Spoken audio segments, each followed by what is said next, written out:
Welcome to week 6 Prop Shop. I am your host, PropHolliday, also known as Bobby Stanley on Twitter, rocking with the GoldBoys, giving you my favorite picks for tonight's Thursday night football game. And we actually have a decent one. We got the 49ers and the Seattle Seahawks, total at 49.5. That's what you want betting into this weekend. But before we start, a couple headlines. Robert Saleh of the New York Jets has been let go. There is rumors that he was walked out of the facility. Funny enough, I was on site. Actually, I was. My job, the real job that pays the bills and keeps the lights on, is on the same street as the Jets facility. And when the news broke, I immediately stood up and looked out the window. I'm like, maybe I could see this guy with a cardboard box walking down the fucking street. Did not happen that way. But Saleh is the first head coach fired this season. I actually thought it was going to be Allen from the New Orleans Saints. I was wrong. But yeah, Saleh's let go. The Jets hired who did they upgrade off the top of my head? They upgraded, I think it was their defensive coordinator, former San Francisco 49ers linebacker. He is now the head coach in the interim. He will be given a 12-game audition. My guess, it's going to come down to Vrabel and Belichick. Belichick has a little bit of history. I would go Vrabel and then pick anyone from the Kyle Shanahan, Sean McVay offensive coaching tree. Plop them at offensive coordinator and give it one last go if Aaron Rodgers is willing to do it. Does this have any impact on Devontae Adams' potential trade for the Jets? I don't know. I think the Jets, there's going to be a little bit of that. We just fired our coach. Now we're fired up. You know, they're probably going to get a couple wins. I think just off that, seeing that type of turnaround. But Saleh seemed like he was well liked. He was a defensive-minded guy. Dealt a shitty hand over the last couple of years with Zach Wilson. Obviously, the injury to Aaron Rodgers completely ruined last season. And then the defense, which is his specialty, took a step back this year. So Saleh is gone. Another headline in the NFL this weekend, Spencer Rattler is starting at quarterback for your New Orleans Saints. 5th round, 150th pick overall. Derek Carr scheduled to miss multiple games with an oblique injury. There's a chance that I think Spencer Rattler can win the job. I know Derek Carr was playing well. The Saints are playing well. But there was whispers around the summer of could he be a guy? Could he be he has the tools. He has the athleticism. He has the moxie. He is a smaller guy. He's 6 foot. He was a top. I think he was like a 5-star recruit going into college football. Kind of flushed out at Oklahoma. Had a couple nice. He strung together a couple nice performances in South Carolina, but falls to the 5th round as a 6-footer, which shouldn't matter as much now. But his attitude shit. The kid was a dick, for a lack of a better term, if you read some of the interviews and some of the transcripts. But he can spin it. And we'll see how he does this weekend against Tampa. I gave out in my Discord 2+ touchdowns for a half a unit. It was plus 235, and 3+ touchdowns at 10-1. I put a quarter of a unit. I'm invested less than a full unit on Rattler's touchdowns, but there's a world where he's really, really good. And then there's a world where this completely sucks, but I'm not going to give you the one touchdown at minus 245. I'll take less than a full unit and sprinkle on Rattler maybe being a guy. He's already talking about Pepper and Olave with targets. So get your Olave bets in now. They're going to be nuked by kickoff. Before we go into tonight's game, I want to talk a little NBA. Now, our show originally started out, it's an NFL pod. It's, 3 times a week. We're covering primetime games. As the NBA season trickles in, I will be covering some NBA. I'll talk it over with the GoldBoys. Maybe we can add another show. Maybe we can make the show a little bit longer. But NBA will be a part of this podcast, so do not be surprised if you get more NBA talk from me as we approach the season. This week, the NBA released the GM survey. For those who don't know, all the GMs in the NBA vote on a myriad of topics as it pertains to who's going to win, who they think is going to win the finals, who they think is going to win the MVP, and so on and so forth. It's about 50 questions. Important to note that the GMs are not allowed to vote for anyone on their team or within their organization for these. So if you see random votes and you're like, why is that there? Probably because that guy couldn't vote for his own team. But a couple things stood out to me during the survey. So I'll run through it very, very high level, very quickly. If I have anything to stand out, I'll add a little bit of background. But 83% of the GMs think the Celtics will repeat. This has not been done in 7 years in the NBA. OKC, heavily favored to win the West, 80% of the votes. SGA, Shai Gilgeous-Alexander, most likely to win MVP, 40% of the votes, 30% went to Luka in second. Neither of those two guys have nabbed an MVP just yet, but looking like finally going to be one of their 2 years. Honestly, just based on the GM vote, shop around the best lines you can. Throw 1 unit on SGA, throw 1 unit on Luka. You're probably end up with some positive money coming out with that anyway. They're like 3-1, 4-1, 5-1. I do think it's going to be one of those two guys. If you could start a franchise today and pick one player, they asked the GMs, who would it be? No shocker, 77% picked Victor Wembanyama. That actually seems a little low. I don't know why it wasn't 90%. I guess you could make the case he's frail. He could have rolled ankle. He get turned up on, whatever you want to say. But you can't think like that. 90% is what Wemby should be in if you're starting a franchise today. SGA and Jokic were tied at 10% each, and then Luka at 3%. Player most likely to have a breakout season. GMs thought Jalen Williams of the Oklahoma City Thunder at 13%. This one was kind of spray shot all over the place. Evan Mobley, Ja Morant, and Wemby, 10% each. Paolo, Brandon Miller, and Cade Cunningham, 7%, kind of rounded out that big grouping. Jalen Williams is interesting. I can see it. Kind of fell apart a little bit in the playoffs last year when they needed him. Mobley has kind of been a pick these last 2-3 years. Can he finally take the step? I was listening to Windhorse's podcast the other day. He was saying that Kenny Atkinson wants to show Mobley more at the 5. They want to play faster. What does that mean for Jared Allen? We don't know yet. I do think he'll eventually get moved by the deadline. But if you have a guy as talented as Jared Allen, but he's not in your closing 5, it's an underutilized asset. You got to flip it however you can. Mobley be a guy keep an eye on. Ja Morant shouldn't be in here. He already won most improved player. So the fact that you have him on player to have a breakout season, these GMs aren't paying attention. Maybe missing a year changes things, but I still think Ja Morant is a top 15 player in the NBA. Paolo's an interesting one. I really like Paolo Banchero. I've been following the Magic kind of semi-closely for the last 2 years. They were my favorite league pass team. You hear a lot about that when we talk NBA. He can make a jump, and a jump for him would be, potentially first or second team All-NBA. That's a jump for him. So he's the guy I got my eye on. Brandon Miller, thought that Charlotte ruined the pick. No, they didn't. They got it right. Brandon Miller's a dog. Cade Cunningham, we're still patiently waiting for that to happen with the talents there. Jalen Williams, though, most likely to break out. Luka showed up in the top 5 of voting for best point guard, best shooting guard, and best small forward. Just a fun fact. They think he could be a top 10, a top 5 at every one of those positions in the NBA. Best center, no surprise, Jokic, 87%, 10% went to Embiid. The last 3 went to Wemby.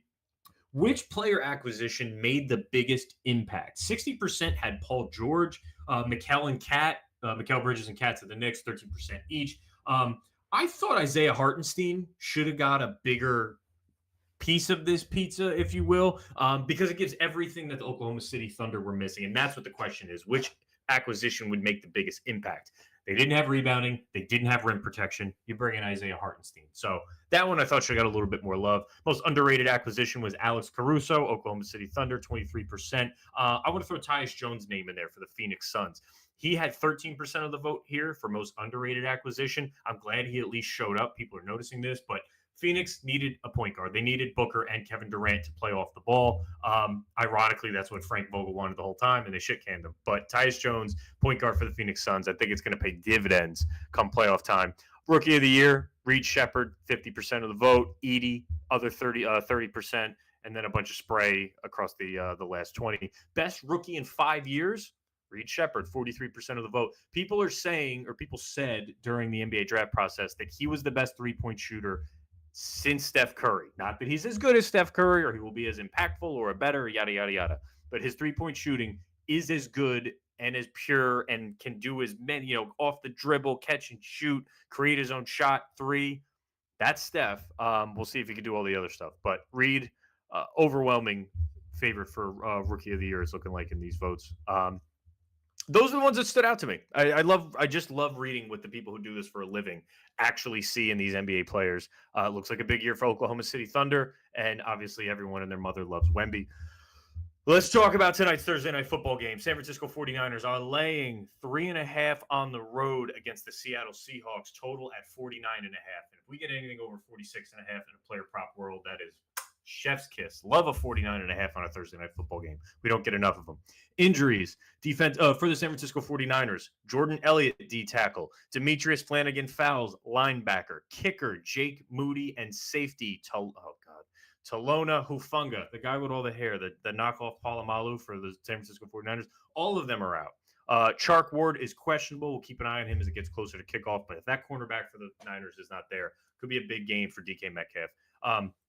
Seattle missing rookie defensive tackle out of Texas, Byron Murphy, and linebacker out of Notre Dame. He's been in the league a couple of years. I think it's Uchenna Nwosa. They are out, and Tariq Woolen is also out. So cornerbacks are out. These are big names. These are pretty big injuries. They're all on the defensive side of the ball, with the exception of Jake Moody, the kicker for the Niners. We'll see what that does to their decision making inside the 40.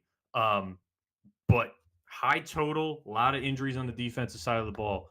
Let's hope for touchdowns. What does this game mean for both teams? Well, they're both coming off terrible losses. Seattle sits atop the NFC West right now at 3-2. San Fran appears to be spiraling. I went on message boards. I've told this before. I go to fan forums to try to get the latest and greatest. 49ers fan base are saying this team has a Super Bowl hangover without the ring. They're just the vibes aren't there. A lot of it has to do with Christian McCaffrey not being there. They're getting a little long in the tooth on the defensive side of the ball. They're too Jekyll and Hyde, to years past. Their defensive line used to be their bread and butter, getting pressure at that front four. It's still good, but it's just been inconsistent. Instead of being in that top 5 like they should be, they're hovering around 12, which is still good, but they need to put it together. Dead last in yards after catch, and that's with Brandon Ayuk, Deebo Samuel, and George Kittle. And Christian McCaffrey. It shows you what Christian McCaffrey means to this offense. They have no kicker, and their red zone offense has been abysmal. I think they're bottom 5 in the league in red zone scoring. So that's the big knock from Niners fans. If we look at Seattle, I don't think we know who they are yet. They beat New England, Denver, and Miami. And every week that goes on, those wins look less and less valuable. Maybe not Denver, but nobody's hanging their hat like, oh, shit, they beat the Broncos. So I don't know what to make of them. They got blown out by Detroit and had an ugly loss to the Giants last week at home, 29-20. So this game, to me, I'm finding out where's their floor and where's their ceiling. If they can pull out a win against San Fran, I'll feel better about Seattle. They'll be 4-2, and maybe they do actually run away. Not run away, it's still too early, but could they be in a driver's seat for the NFC West? For the Niners, they're saying this could be, they need this to save their season. That's how dire it is, but they've lost 3 games by a total of 10 points. So short week for San Francisco, no kicker, tough place to play. Seattle's playing their 3rd game in 13 days. And this is, do you need any more extra motivation playing a divisional game on primetime? If you're asking me where I lean, I will always take a home divisional underdog.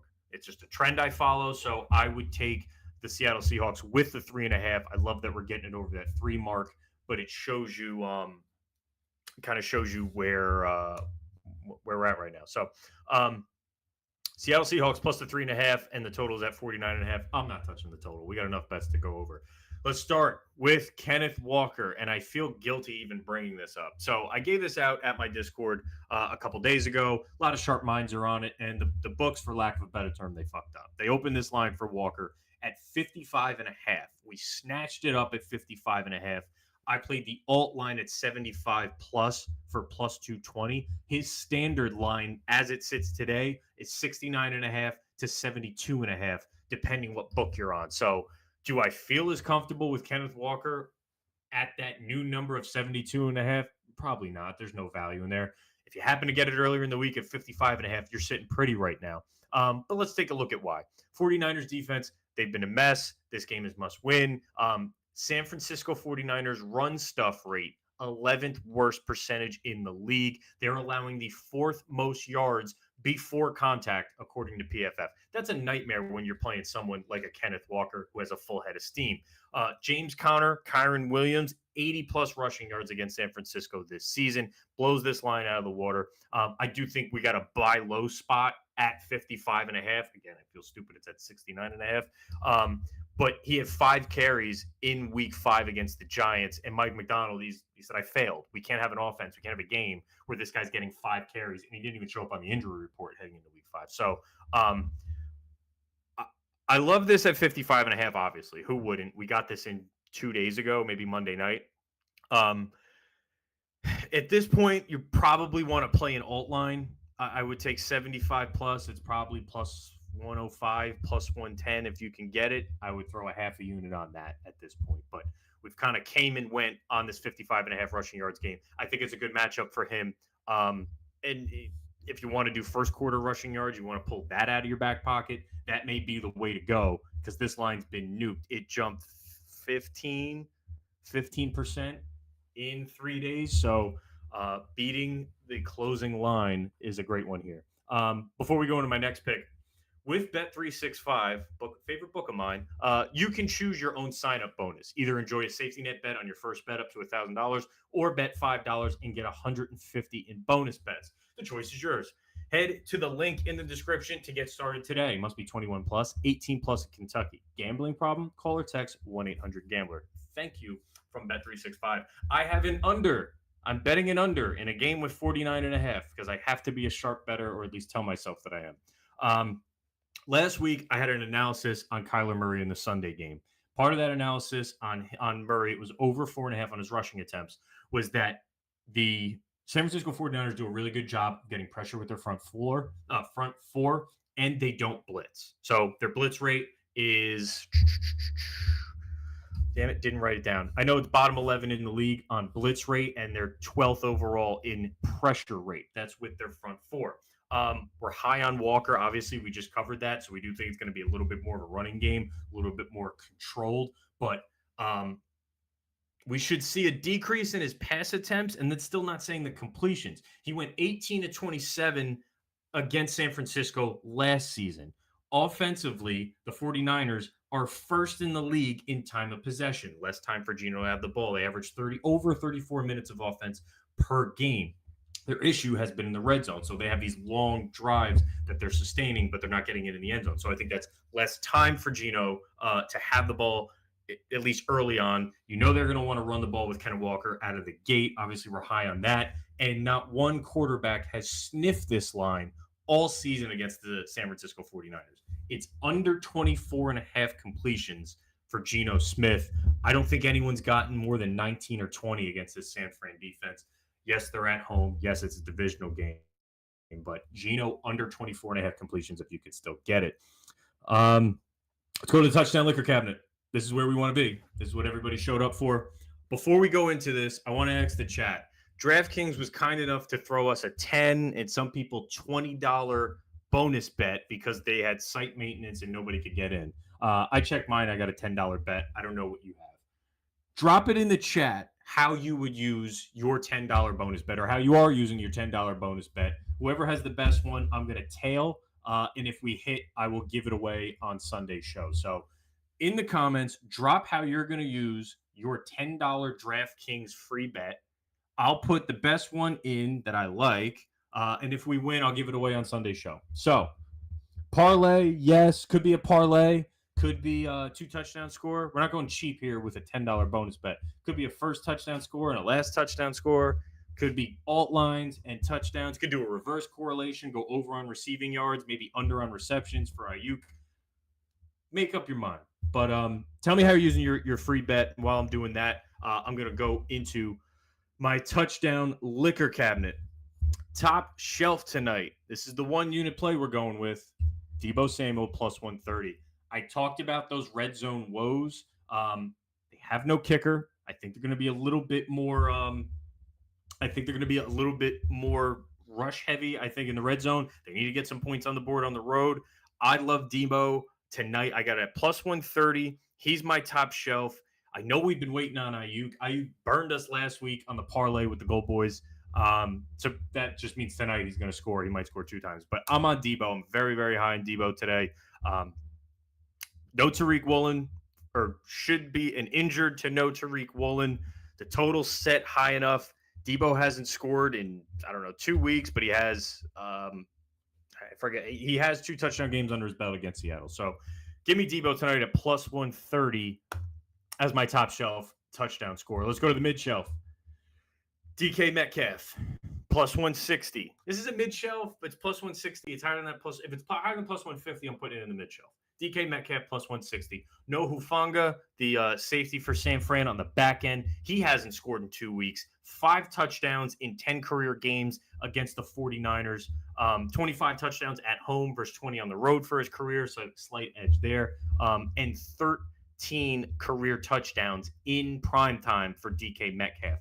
At plus 160, I'm feeling like I should have upgraded him to the top shelf, but throw half a unit on DK Metcalf plus 160 for a touchdown. And then well vodka, and you're going to go, oh, Jesus Christ, Bob, why would you do this? Because that's the face you make when you drink well vodka. If I went up to a bar and said, let me get a Majorska and Club on the rocks, you'd probably make a face like, can you keep the lights on? That amount of money is what we're putting on AJ Barner tonight at plus 900. AJ Barner is the backup tight end for the Seattle Seahawks. He scored 2 weeks ago. He's been hovering around 30% snap share for the season, and he's had a target in each of the last 3 weeks. His biggest snap count came against the Detroit Lions, where I want to say he was involved because of Detroit's pass rush. I look at San Fran's pass rush in the same light. When it's going that good, it is just as good as Detroit's. So you're going to bring in A.J. Barner on that edge to chip and give Geno Smith a little bit more time. So if you are looking for a high plus 750, well vodka, no sweat, $5 bet, A.J. Barner, backup tight end in the Seattle Seahawks. I think he's going to play about 35-40% of the snaps tonight. Realistically, he'll probably get 2 targets. I hope one of them's in the end zone. But at 9-1 in a 49.5 game, that's what we're looking for. Shout out for the Juju calls on Monday. I got to do a better job of promoting the actual positive I bring on this show. We hit Juju for 3, 4, and 5. I gave you guys the 1 unit at plus 163 plus. Then we went half a unit on 4 and a quarter of a unit on 5. I think it was like plus 6 something. Juju paid for a lot of people's Monday night. Closed out a solid week that we had overall in the prop shop. But Juju Smith-Schuster, you are goated in prop shop. You go up there with Alan Lazard now. I can't wait to NBA season. We're going to have some randos in there paying off pretty big. But quick recap. Well Vaca, AJ Barner, plus 900. DK Metcalf in the mid shelf. I almost want to bump him up, but maybe that 0.75 unit for Metcalf. Top shelf, Debo Samuel, plus 130. I'm on Geno Smith, under 24.5 completions at minus 118. Shop that around. And Kenneth Walker, I can't even count it as a pick. 55.5 is an alt line at this point. If you can get 75 plus for plus money, put a half a unit on that. I do think we're getting a big dose of Kenneth Walker tonight, and he's going to have a head of steam with that lack of ability. What was I talking about? Not just the run stuff percentage, but yards before contact. So, guys, thank you for tuning in. Let me see. Who was the best? Who was the best free bonus bet? My boy Debo, my boy Beatus has Debo plus DK touchdown plus 435. I might have to go that route, or I might just make it 2 of each. Let's go 2 of each. DK and Debo, 2 touchdowns each. That's how I'm going to use my my $10. Thank you for having technical difficulty bet from DraftKings. Guys, thank you for tuning in. I will see you Sunday.